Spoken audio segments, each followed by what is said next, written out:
Been a big change in personnel lately around here.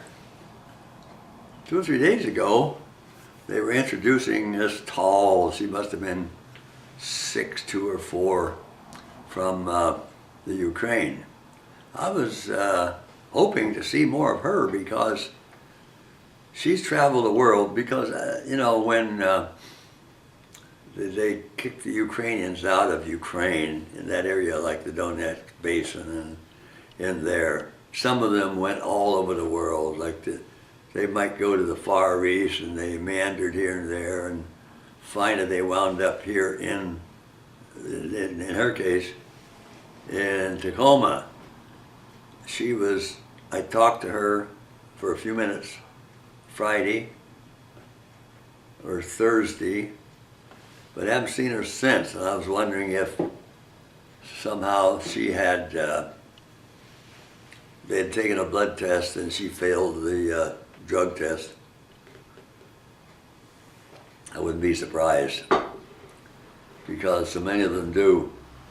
A lot of them come and they start training and they take a blood test same time or go get one somewhere, and they fail it. They have a new kid in the kitchen. At least he was here. Now I haven't seen him either. Don't know what happened to him. They had a couple new ones in caregiving and other functions. So big turnover. This drug business is, I guess, a major factor in turnover. They don't give them a blood test first. They hire them and then give them a blood test, or at the same time, you get the results back, and these kids think, they're not going to find me. Well, they certainly do, and they're no longer with us. Now it's on their record. Of course, marijuana is no big deal, but nonetheless, you can't work here.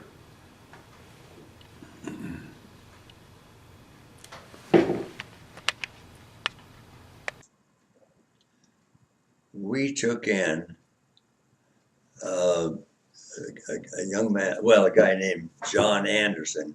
He was the son of Margaret Anderson, I think her name was. Kay's cousin lived in California. He had been a good mechanic in Oregon. He came up here, lost his job or quit his job, and he was looking for a job. He was a good welder, and he would only take a welding job. He wouldn't take any kind of job. He had to have a good, high-paying job. Well, he was with us a couple of weeks and got himself a job welding somewhere. He lasted one day, ran out and got himself a bunch of dope, and I guess he was using on the job or something. Within a day or two, he was no longer working there. So, and then I found out that he was stealing money from little change here and there from the place that I used to keep it. So I just got him in the car and took him down to the mission and gave him a place to stay, and I had never heard from him again. I don't know what happened to him, whether he lived, died, dead now or not. She died a while back, so I have no way of finding out. I think this John Anderson is the only kid of all those that we took in for one reason or another. Most of them were Bob's friends, but he was the only one that did anything to us that wasn't good. They all turned out good, except John Anderson.